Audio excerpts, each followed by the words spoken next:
شروع اللہ کا نام لے کر جو بڑا مہربان نہایت رحم والا ہے۔ طٰہٰ، اے نبی صلی اللہ علیہ وآلہ وسلم، ہم نے تم پر قرآن اس لیے نازل نہیں کیا کہ تم مشقت میں پڑ جاؤ، مگر ہر اس شخص کی نصیحت کے لیے نازل کیا ہے جو خوف رکھتا ہے۔ یہ اس ذات کا اتارا ہوا ہے جس نے زمین اور اونچے اونچے آسمان بنائے، یعنی رحمان، جو عرش پر جلوہ افروز ہوا۔ جو کچھ آسمانوں میں ہے اور جو کچھ زمین میں ہے اور جو کچھ ان دونوں کے بیچ میں ہے اور جو کچھ مٹی کے نیچے ہے، سب اسی کا ہے۔ اور اگر تم پکار کر بات کہو تو کیا ہے، وہ تو آہستہ کہی ہوئی اور نہایت پوشیدہ بات تک کو جانتا ہے۔ اللہ وہ معبود برحق ہے کہ اس کے سوا کوئی معبود نہیں ہے، اس کے سب نام اچھے ہیں۔ اور کیا تمہیں موسیٰ کے حال کی خبر ملی ہے؟ جب انہوں نے آگ دیکھی تو اپنے گھر والوں سے کہا کہ تم یہاں ٹھہرو، میں نے آگ دیکھی ہے، میں وہاں جاتا ہوں، شاید اس میں سے میں تمہارے پاس انگارہ لاؤں یا آگ کے مقام سے اپنا رستہ معلوم کر سکوں۔ پھر جب وہ وہاں پہنچے تو آواز آئی کہ اے موسیٰ، میں تو تمہارا پروردگار ہوں، تو اپنے جوتے اتار دو، تم یہاں پاک میدان یعنی طویٰ میں ہو، اور میں نے تم کو منتخب کر لیا ہے، تو جو حکم دیا جائے اسے سنو۔ بے شک میں ہی اللہ ہوں، میرے سوا کوئی معبود نہیں، تو میری عبادت کیا کرو اور میری یاد کے لیے نماز پڑھا کرو۔ قیامت یقیناً آنے والی ہے، میں چاہتا ہوں کہ اس کے وقت کو پوشیدہ رکھوں تاکہ ہر شخص جو کوشش کرے اس کا بدلہ پائے۔ تو جو شخص اس پر ایمان نہیں رکھتا اور اپنی خواہش کے پیچھے چلتا ہے، کہیں تم کو اس کے یقین سے روک نہ دے، تو اس صورت میں تم ہلاک ہو جاؤ۔ اور اے موسیٰ، یہ تمہارے داہنے ہاتھ میں کیا ہے؟ انہوں نے کہا، یہ میری لاٹھی ہے، اس پر میں ٹیک لگاتا ہوں اور اس سے اپنی بکریوں کے لیے پتے جھاڑتا ہوں، اور اس میں میرے اور بھی کئی فائدے ہیں۔ فرمایا کہ موسیٰ اسے زمین پر ڈال دو، تو انہوں نے اس کو ڈال دیا اور وہ یکا یک سانپ بن کر دوڑنے لگا۔ فرمایا کہ اسے پکڑ لو اور ڈرنا مت، ہم اس کو ابھی اس کی پہلی حالت پر لوٹا دیں گے، اور اپنا ہاتھ اپنی بغل میں دبا لو کہ وہ کسی عیب و بیماری کے بغیر سفید چمکتا دمکتا نکلے گا۔ یہ دوسری نشانی ہے تاکہ ہم تمہیں اپنے بڑے بڑے نشانات دکھائیں۔ تم فرعون کے پاس جاؤ کہ وہ سرکش ہو رہا ہے۔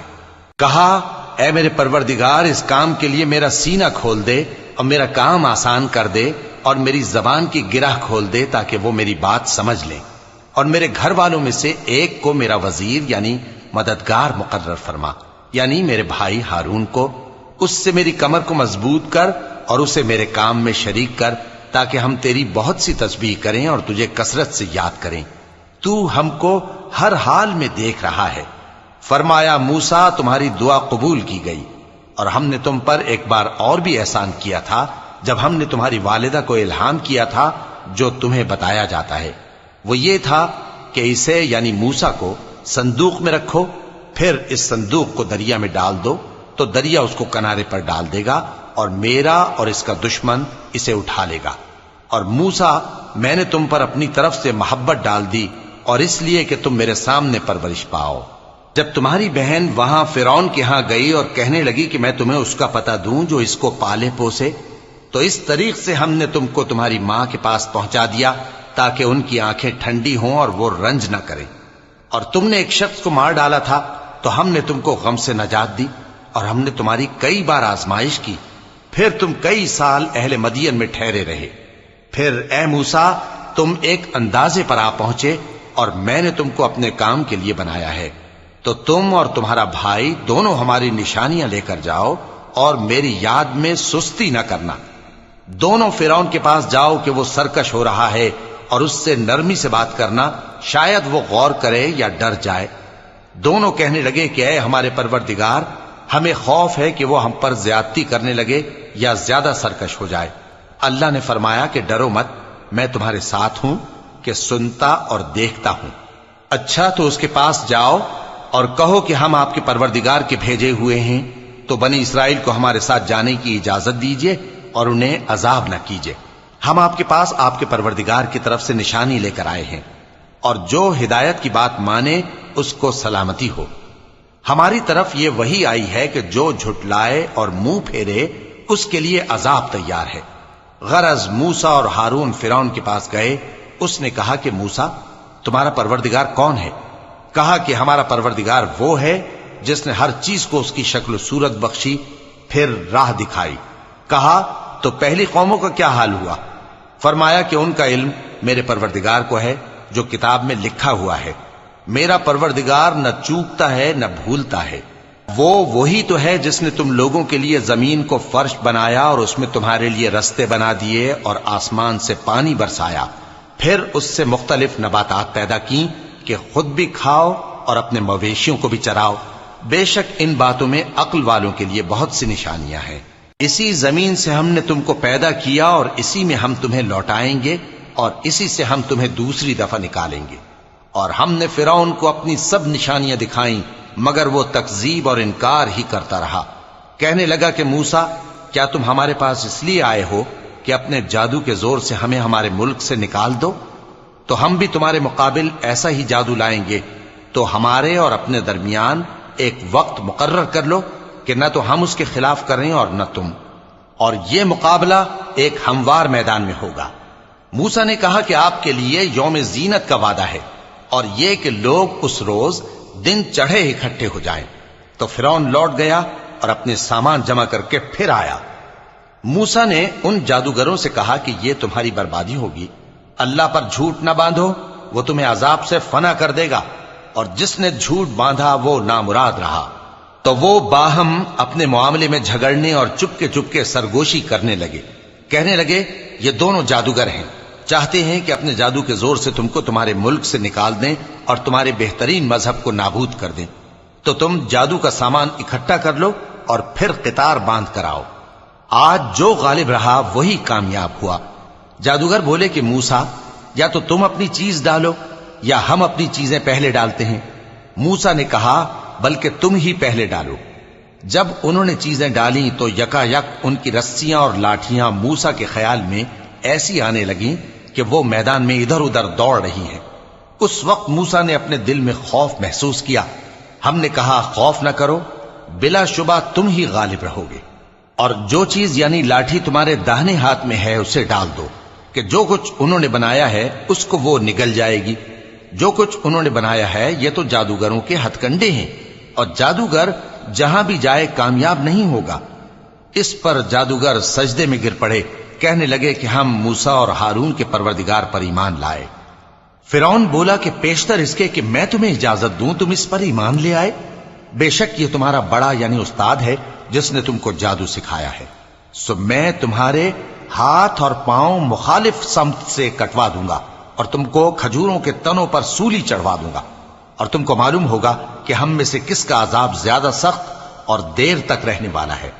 انہوں نے کہا کہ جو دلائل ہمارے پاس آ گئے ہیں ان پر اور جس نے ہم کو پیدا کیا ہے اس پر ہم آپ کو ہرگز ترجیح نہیں دیں گے، تو آپ کو جو حکم دینا ہو دے دیجئے، اور آپ جو حکم دے سکتے ہیں وہ صرف اسی دنیا کی زندگی میں دے سکتے ہیں۔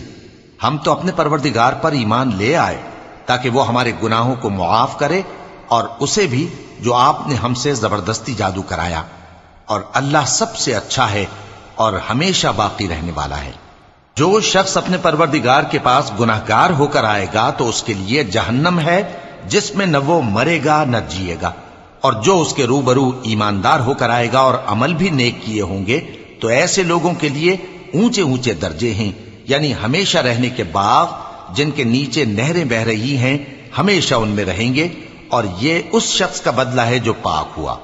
اور ہم نے موسیٰ کی طرف وہی بھیجی کہ ہمارے بندوں کو راتوں رات نکال لے جاؤ، پھر ان کے لیے سمندر میں لاٹھی مار کر خشک رستہ بنا دو، پھر تم کو نہ فرعون کے آ پکڑنے کا خوف ہوگا اور نہ غرق ہونے کا ڈر۔ پھر فرعون نے اپنے لشکروں کے ساتھ ان کا تعاقب کیا تو سمندر کی موجوں نے ان پر چڑھ کر انہیں ڈھانک لیا، یعنی ڈبو دیا، اور فرعون نے اپنی قوم کو گمراہ کر دیا اور سیدھے رستے پر نہ ڈالا۔ اے آل یعقوب، ہم نے تم کو تمہارے دشمن سے نجات دی اور تورات دینے کے لیے تم سے کوہ طور کی داہنی جانب مقرر کی، اور تم پر من اور سلوہ نازل کیا، اور حکم دیا کہ جو پاکیزہ چیزیں ہم نے تم کو دی ہیں ان کو کھاؤ اور اس میں حد سے نہ نکلنا، ورنہ تم پر میرا غضب نازل ہوگا، اور جس پر میرا غضب نازل ہوا وہ ہلاک ہو گیا۔ اور جو توبہ کرے اور ایمان لائے اور عمل نیک کرے پھر سیدھے رستے چلے اس کو میں بخش دینے والا ہوں۔ اور اے موسیٰ، تم نے اپنی قوم سے آگے چلے آنے میں کیوں جلدی کی؟ کہا وہ میرے پیچھے آ رہے ہیں۔ اور اے میرے پروردگار، میں نے تیری طرف آنے کی جلدی اس لیے کی کہ تو خوش ہو جائے۔ فرمایا کہ ہم نے تمہاری قوم کو تمہارے بعد آزمائش میں ڈال دیا ہے، اور سامری نے ان کو بہکا دیا ہے۔ اور موسیٰ غصے اور غم کی حالت میں اپنی قوم کے پاس واپس آئے اور کہنے لگے کہ اے قوم، کیا تمہارے پروردگار نے تم سے اچھا وعدہ نہیں کیا تھا؟ کیا میری جدائی کی مدت تمہیں لمبی معلوم ہوئی، یا تم نے یہ چاہا کہ تم پر تمہارے پروردگار کی طرف سے غضب نازل ہو، اور اس لیے تم نے مجھ سے جو وعدہ کیا تھا اس کے خلاف کیا؟ وہ کہنے لگے کہ ہم نے اپنے اختیار سے آپ سے وعدہ خلافی نہیں کی، لیکن ہم ان لوگوں کے زیوروں کا بوجھ اٹھائے ہوئے تھے، پھر ہم نے اس کو آگ میں ڈال دیا، اور اسی طرح سامری نے ڈال دیا۔ تو اس نے ان کے لیے ایک بچڑا بنا دیا، یعنی ایک بے جان جسم جس میں گائے کسی آواز تھی۔ تو لوگ کہنے لگے کہ یہی تمہارا معبود ہے اور یہی موسیٰ کا معبود ہے، مگر وہ بھول گئے ہیں۔ تو کیا یہ لوگ نہیں دیکھتے کہ وہ ان کی کسی بات کا جواب نہیں دیتا، اور نہ ان کے نقصان اور نفع کا کچھ اختیار رکھتا ہے؟ اور ہارون نے ان سے پہلے ہی کہہ دیا تھا کہ لوگوں، اس کے ذریعے تمہیں فتنے میں ڈال دیا گیا ہے، اور تمہارا پروردگار تو رحمان ہی ہے، تو میری پیروی کرو اور میرا کہا مانو۔ وہ کہنے لگے کہ جب تک موسیٰ ہمارے پاس واپس نہ آئیں، ہم تو اس کی پوجا پر قائم رہیں گے۔ پھر موسیٰ نے ہارون سے کہا کہ اے ہارون، جب تم نے ان کو دیکھا تھا کہ گمراہ ہو گئے ہیں تو تم کو کس چیز نے روکا تھا؟ یعنی اس بات سے کہ تم میرے پیچھے چلے آؤ، بھلا تم نے میرے حکم کے خلاف کیوں کیا؟ کہنے لگے کہ اے ماں جائے، میری داڑھی اور سر کے بالوں کو نہ پکڑیے، میں تو اس سے ڈرا کہ آپ یہ نہ کہیں کہ تم نے بنی اسرائیل میں تفرقہ ڈال دیا اور میری بات کو ملحوظ نہ رکھا۔ موسیٰ نے فرمایا تو اے سامری، تیرا کیا حال ہے؟ اس نے کہا کہ میں نے ایسی چیز دیکھی جو اوروں نے نہیں دیکھی، تو میں نے فرشتے کے نقش پا سے مٹی کی ایک مٹھی بھر لی، پھر اس کو بچڑے کے جسم میں ڈال دیا، اور مجھے میرے جی نے اس کام کو اچھا بتایا۔ موسیٰ نے کہا جا، تجھ کو دنیا کی زندگی میں یہ سزا ہے کہ کہتا رہے کہ مجھ کو ہاتھ نہ لگانا، اور تیرے لیے ایک اور وعدہ ہے، یعنی عذاب کا جو تجھ سے ٹل نہ سکے گا، اور جس معبود کی پوجا پر تو جمع ہوا تھا اس کو دیکھ، ہم اسے جلا دیں گے، پھر اس کی راکھ کو اڑا کر دریا میں بکھیر دیں گے۔ تمہارا معبود تو اللہ ہی ہے، جس کے سوا کوئی معبود نہیں، اس کا علم ہر چیز پر محیط ہے۔ اس طرح ہم تم سے وہ حالات بیان کرتے ہیں جو گزر چکے ہیں، اور ہم نے تمہیں اپنے پاس سے نصیحت کی کتاب عطا فرمائی ہے۔ جو شخص اس سے منہ پھیرے گا وہ قیامت کے دن گناہ کا بوجھ اٹھائے گا۔ ایسے لوگ ہمیشہ اس عذاب میں مبتلا رہیں گے، اور یہ بوجھ قیامت کے روز ان کے لیے برا ہوگا، جس روز سور پھونکا جائے گا، اور ہم گناہگاروں کو یوں اکٹھا کریں گے کہ ان کی آنکھیں نیلی نیلی ہوں گی۔ تو وہ آپس میں آہستہ آہستہ کہیں گے کہ تم دنیا میں صرف 10 ہی دن رہے ہو، جو باتیں یہ کریں گے ہم خوب جانتے ہیں۔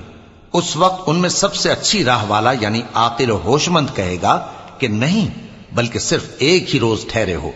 اور اے نبی صلی اللہ علیہ وآلہ وسلم، لوگ تم سے پہاڑوں کے بارے میں دریافت کرتے ہیں، کہہ دو کہ میرا رب ان کو راکھ بنا کر بکھیر دے گا، پھر زمین کو ہموار میدان کر چھوڑے گا جس میں تم کوئی نشیب و فراز نہ دیکھو گے۔ اس روز لوگ پکارنے والے کے پیچھے چلیں گے اور اس کی پیروی سے انحراف نہ کر سکیں گے، اور رحمان کے سامنے آوازیں پست ہو جائیں گی، تو تم ایک ہلکی آواز کے سوا کوئی آواز نہ سنو گے۔ اس روز کسی کی سفارش کچھ فائدہ نہ دے گی مگر اس شخص کی جسے رحمان اجازت دے اور اس کی بات کو پسند فرمائے۔ جو کچھ ان کے آگے ہے اور جو کچھ ان کے پیچھے ہے وہ اس کو جانتا ہے، اور وہ اپنے علم سے اللہ کے علم کا احاطہ نہیں کر سکتے۔ اور اس زندہ و قائم کے روبرو منہ لٹک جائیں گے، اور جس نے ظلم کا بوجھ اٹھایا وہ نامراد رہا، اور جو نیک کام کرے گا اور مومن بھی ہوگا تو اس کو نہ ظلم کا خوف ہوگا اور نہ نقصان کا۔ اور ہم نے اس کو اسی طرح کا قرآن عربی نازل کیا ہے، اور اس میں طرح طرح کے ڈراوے بیان کر دیے ہیں تاکہ لوگ پرہیزگار بنیں یا اللہ ان کے لیے نصیحت پیدا کر دے۔ تو اللہ جو سچا بادشاہ ہے، عالی قدر ہے، اور قرآن کی وحی جو تمہاری طرف بھیجی جاتی ہے اس کے پورا ہونے سے پہلے قرآن کے پڑھنے میں جلدی نہ کیا کرو، اور دعا کرو کہ میرے پروردگار مجھے اور زیادہ علم دے۔ اور ہم نے پہلے آدم سے عہد لیا تھا مگر وہ اسے بھول گئے، اور ہم نے ان میں ارادے کی پختگی نہ پائی۔ اور جب ہم نے فرشتوں سے کہا کہ آدم کے آگے سجدہ کرو تو سب سجدے میں گر پڑے مگر ابلیس نے انکار کیا۔ اس پر ہم نے فرمایا کہ آدم، یہ تمہارا اور تمہاری بیوی کا دشمن ہے، تو یہ کہیں تم دونوں کو بہشت سے نہ نکلوا دے، پھر تم تکلیف میں پڑ جاؤ۔ یہاں تم کو یہ آسائش ہے کہ نہ بھوکے رہو نہ ننگے، اور یہ کہ نہ پیاسے رہو اور نہ دھوپ کھاؤ۔ پھر شیطان نے ان کے دل میں وسوسہ ڈالا اور کہا کہ آدم، بھلا میں تم کو ایسا درخت بتاؤں جو ہمیشہ کی زندگی کا باعث ہو اور ایسی بادشاہت کہ کبھی زائل نہ ہو؟ سو دونوں نے اس درخت کا پھل کھا لیا تو ان پر ان کی شرمگاہیں ظاہر ہو گئیں، اور وہ اپنے اوپر بہشت کے پتے چپکانے لگے۔ اور آدم نے اپنے پروردگار کے حکم کے خلاف کیا تو وہ اپنے مقصد سے بے راہ ہو گئے۔ پھر ان کے پروردگار نے ان کو نوازا تو ان پر مہربانی سے توجہ فرمائی اور سیدھی راہ بتائی۔ فرمایا کہ تم دونوں یہاں سے نیچے اتر جاؤ، تم میں بعض کے دشمن ہوں گے، پھر اگر میری طرف سے تمہارے پاس ہدایت آئے تو جو شخص میری ہدایت کی پیروی کرے گا وہ نہ گمراہ ہوگا اور نہ تکلیف میں پڑے گا، اور جو میری نصیحت سے منہ پھیرے گا اس کی زندگی تنگ ہو جائے گی، اور قیامت کو ہم اسے اندھا کر کے اٹھائیں گے۔ وہ کہے گا کہ میرے پروردگار، تو نے مجھے اندھا کر کے کیوں اٹھایا؟ میں تو دیکھتا بھالتا تھا۔ اللہ فرمائے گا کہ ایسا ہی چاہیے تھا، تیرے پاس ہماری آیتیں آئیں تو تو نے ان کو بھلا دیا، اسی طرح آج ہم تجھ کو بھلا دیں گے۔ اور جو شخص حد سے نکل جائے اور اپنے پروردگار کی آیتوں پر ایمان نہ لائے، ہم اس کو ایسا ہی بدلہ دیتے ہیں، اور آخرت کا عذاب بہت سخت اور ہمیشہ باقی رہنے والا ہے۔ تو کیا یہ بات ان لوگوں کے لیے موجب ہدایت نہ ہوئی کہ ہم ان سے پہلے بہت سے فرقوں کو ہلاک کر چکے ہیں جن کے رہنے کے مقامات میں یہ چلتے پھرتے ہیں؟ عقل والوں کے لیے اس میں بہت سی نشانیاں ہیں۔ اور اگر ایک بات تمہارے پروردگار کی طرف سے پہلے صادر اور جزائے اعمال کے لیے ایک میعاد مقرر نہ ہو چکی ہوتی تو نزول عذاب لازم ہو جاتا۔ پس جو کچھ یہ بکواس کرتے ہیں اس پر صبر کرو، اور سورج کے نکلنے سے پہلے اور اس کے غروب ہونے سے پہلے اپنے پروردگار کی تسبیح و تحمید کیا کرو، اور رات کی کچھ گھڑیوں میں بھی اس کی تسبیح کیا کرو، اور دن کے مختلف اوقات یعنی دوپہر کے وقت بھی، تاکہ تم خوش ہو جاؤ۔ اور کئی طرح کے لوگوں کو جو ہم نے دنیا کی زندگی میں آرائش کی چیزوں سے نوازا ہے تاکہ ان کی آزمائش کریں، ان پر نگاہ نہ کرنا، اور تمہارے پروردگار کی عطا فرمائی ہوئی روزی بہت بہتر اور باقی رہنے والی ہے۔ اور اپنے گھر والوں کو نماز کا حکم کرو اور اس پر قائم رہو۔ ہم تم سے روزی کے خواستگار نہیں بلکہ تمہیں ہم روزی دیتے ہیں، اور نیک انجام اہل تقوی کا ہے۔ اور کہتے ہیں کہ یہ پیغمبر اپنے پروردگار کی طرف سے ہمارے پاس کوئی نشانی کیوں نہیں لائے؟ کیا ان کے پاس پہلی کتابوں کی نشانی نہیں آئی؟